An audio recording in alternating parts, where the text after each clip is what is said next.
श्री शिवाय नमस्तुभ्यम। ओम नमः शिवाय। नमस्कार दोस्तों। आप लोग जानते हैं कि 28 अगस्त बुधवार को भाद्रपद की 10वीं तिथि पड़ रही है। यह बुधवार भाद्रपद में मही पड़ने वाला सबसे बड़ा और विशेष होता है। ऐसा दिन पूरे साल में एक ही दिन आता है। दोस्तों, आप सभी जानते हैं कि बुधवार का कोई सबसे ज़्यादा बड़ा उपाय है 7 हरे मूंग के दाने का उपाय। अब आप इस उपाय को क्यों करेंगे? यदि आप बहुत बार ऐसा होता है कि आपके घर में बहुत ज़्यादा समस्या आने लगती है या धन की कमी होने लगती है, धन की समस्या होने लगती है, ऐसा क्यों हो रहा है इसका कारण भी आपको पता नहीं चलता है। तो इसका कारण बहुत रूपों में हो सकता है ग्रह दोष हो या अमंगल दोष हो या किसी तरह का प्रॉब्लम हो, दोष हो, वो आपको पता नहीं चल पा रहा है। तो अब आपको इसकी पता करने की भी ज़रूरत नहीं है। आप बस इस 5 हरे मूंग के दाने का उपाय कर लीजिए। ये बहुत सारे लोगों ने इस उपाय को किया है और उनको फल भी मिला है। इस उपाय को घर का कोई भी सदस्य कर सकता है और इस उपाय को सुबह में भी आप कर सकते हैं और शाम में भी कर सकते हैं। सुबह में जितना जल्दी हो उठकर आप कर सकते हैं, 12 बजे से पहले कर लीजिए।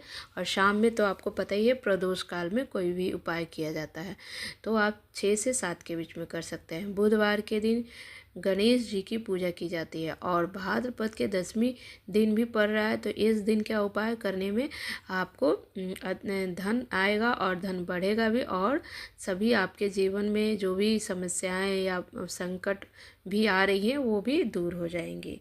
तो आइए आप उपाय ज़रूर कीजिए। उपाय है 5 हरे मूंग के दाने लेना है। यह साबुत होना चाहिए, कहीं से खंडित नहीं होना चाहिए, और एक तांबे के लोटे में जल लेना है, शुद्ध जल। और इसको लेकर आपको घर से ही जल लेना चाहिए आपको। तो घर से जल ले लेना है। इन सब सामान को लेके, सामग्री को लेके आप 5 मूंग और लेकर शिव मंदिर में जाना है। शिव मंदिर में ये उपाय करना है। वहाँ जाकर जो पहला मूंग है वो आपको नंदी महाराज का जो पहला जो पैर होता है ऊंचा उठा हुआ, वहाँ पे समर्पित कर देना है। और ओम नमः शिवाय का जाप भी करना है 11 बार। और फिर दूसरा मूंग जो होगा वो गणेश जी के स्थान पे, आप शिवलिंग में गणेश जी का कौन सा स्थान है ये तो आपको पता होगा।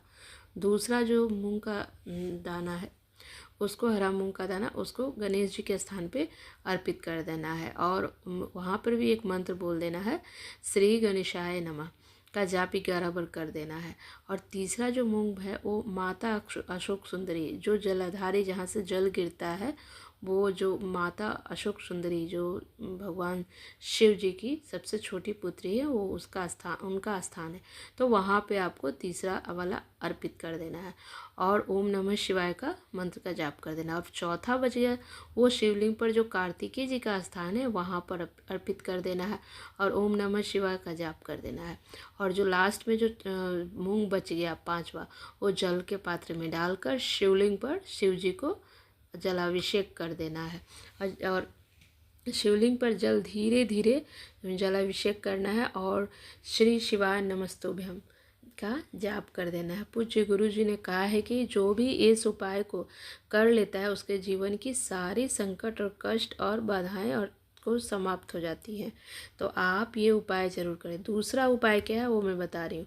यह उपाय उन लोगों के लिए है जिनका बुध ग्रह कमज़ोर है, यानी कि मतलब कि बिजनेस या कोई व्यापार है उनका ठीक से नहीं चल रहा है, साथ ही साथ धन की समस्या ज़्यादा है, तो उन्हें यह काम करना चाहिए। इस उपाय के लिए आपको एक बेलपत्र लेना है जो कहीं से भी खंडित ना हो, मतलब कहीं से टूटा फूटा ना हो, एकदम वो साबुत हो। और एक हरा मूंग लेना है और वो भी साबुत होना चाहिए, वो भी कहीं से कटा नहीं होना चाहिए। एक लोटे में जल ले लेना है और शिव जी के मंदिर पहुंच जाना है। यह उपाय सुबह में आप कर सकते हैं और शाम में प्रदोष काल में भी कर सकते हैं। अब बेलपत्र के लेकर शिव जी से प्रार्थना करना है कि अब बेलपत्र बोलना है कि आपकी जो कामना है, चाहे आप व्यापार के लिए हो या बुद्धि ज्ञान के लिए हो या घर के में सुख शांति के लिए हो, जो भी आपकी इच्छा है, जो आपकी कामना है, उसको बोलना है। यह बेलपत्र को और उसके बाद अशोक सुंदरी वाली जगह पे, वो माता अशोक सुंदरी की जगह पे अर्पित कर देना है। जलाधारी जहाँ से जल गिरता है वहाँ पे अर्पित कर देना है। बेलपत्र की डंडी, मतलब इसको ध्यान रखना है कि बेलपत्र की जो डंडी है वो जलाधारी के तरफ होना चाहिए और इसका ध्यान रखना है। आप लोग एक हरा मूंग का दाना है उसको लोटे में ही डाल देना है, जिसमें जल है उसमें डाल देना है और कामना की प्रार्थना करना है। जो भी आप चाहते हो, जो भी इच्छा करते हो, इसकी आपको प्रार्थना करना है। मूंग युक्त जल को उसको थोड़ा थोड़ा सा गणेश भगवान के स्थान पे, थोड़ा माता अशोक सुंदरी के स्थान पे जल को अर्पित कर देना है। उसके बाद जो जल बच गया उसको आपको शिवलिंग पर अर्पित कर देना है। ये उपाय से आपकी सारी मनोकामनाएं पूरी होगी। अब आपको तीसरा उपाय बताती हूँ। तीसरा उपाय यह है कि 2 मिट्टी का दीपक लेना है, या मिट्टी का लीजिए या आप आटा का भी, बहुत लोग आटा का भी दीपक अच्छा होता है, अगर चाहे तो आप आटा का भी दीपक ले सकते हैं। दोनों में शुद्ध घी लेना है और एक दिए में गोल बाती का लेना है और दूसरे दिए में लंबी बाती का वो बाती लगाना है और ये शुद्ध घी लेना है। उसके बाद उसके ये उपाय जो मैं बता रही हूँ तीसरा, ये हमेशा रात के टाइम में करना होता है। ये आप घर में रात के टाइम में करना है, ठीक है। तो और 11 आपको इसको रात में करना है और 11 तिल, काली तिल जो होता है, 11 काले तिल लेना है और एक चुटकी पीसी हल्दी लेना है। ये सब सामग्री आपके पास होना चाहिए। क्या 2 दीपक होगा, घी का दीप, शुद्ध घी का होगा, एक गोल बाती होगा, एक में लंबी बाती होगा, 11 काली तिल और एक चुटकी पीसी हुई हल्दी, ठीक है। तुलसी माता, आपके घर में जो तुलसी माता का स्थान है वहाँ जाना है, उनके सामने एक गोल बाती वाला दीपक प्रज्वलित करना है और वहाँ ओम नमो भगवते वासुदेवाय का जाप करना है। वहाँ ये गोलबत्ती इसलिए वहाँ जलाया जाता है क्योंकि वहाँ भगवान विष्णु का भी मतलब वहाँ पे भगवान विष्णु और लक्ष्मी दोनों हैं, तो वहाँ पे गोलबत्ती जला देना है।